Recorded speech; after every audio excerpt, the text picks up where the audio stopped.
Hello everyone, welcome back to my channel. It's Rimpa. তোমরা সবাই কেমন আছো? আশা করি খুব ভালো আছো, আর আমি অনেক ভালো আছি। তো আবার একটা নতুন ভিডিও নিয়ে আসলাম। আজকে সকালবেলা হঠাৎ প্ল্যান হলো এক জায়গায় যাবো। কোথায় যাবো বলো তো? চলো দেখতে থাকো, পরে বলবো সেটা। তো আমি এখন রেডি হয়ে গেছি, এখনই ব্লগটা স্টার্ট করছি।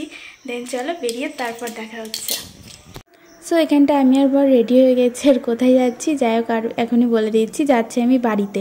তো সকালবেলায় কাজ কম ছিল বরের, তো ভাবলাম একটু ওই বাড়ি থেকে ঘুরে আসি। তো দেন আমরা রেডি হয়ে দুজনে মিলে বেরিয়ে পড়লাম। তো সকালবেলার দিকটা একটু মেঘলা ওয়েদার ছিল, বেরোনোর সময় ঠিক রোদ উঠে গেছিলো। তো যাই হোক, তখন ওয়েদারটা দেখতে বেশ লাগছিল, আকাশটা তো খুবই সুন্দর লাগছিল। তো আমি যেতে যেতে একটু ভিডিও বানিয়ে নিলাম।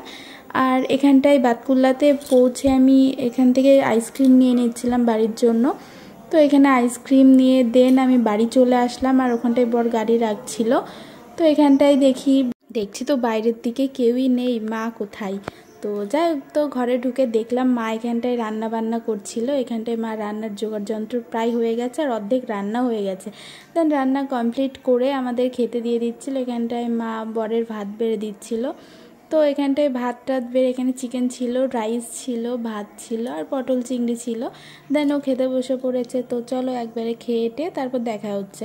দেন আমরা এখানটায় খাওয়া দাওয়া শেষ করে আবার বাড়ির থেকে আসার জন্য বেরিয়ে পড়েছিলাম। সন্ধ্যা হয়ে গেছিলো আস্তে আস্তে।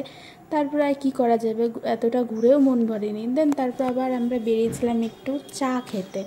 আর এখানটায় আমরা এসেছিলাম বিপিতে, এখানে চা আর পাকোড়া খেয়েছিলাম। তো সেই ভিডিও ক্লিপটা নেওয়া হয়নি। দেন এখানটায়ও খাওয়া দাওয়া শেষ করে এবার বাড়ির দিকে যাওয়া যাক। তো চলো একবার বাড়িকে দেখা হচ্ছে। সো আমরা বাড়ি চলে এসেছি। ভিডিওটা কেমন লাগলো অবশ্যই কমেন্টে বলো, ভালো লাগলে একটা লাইক করে দিও। সো দেখা হচ্ছে পরের কোনো ভিডিওতে। সবাই ভালো থেকো, টাটা।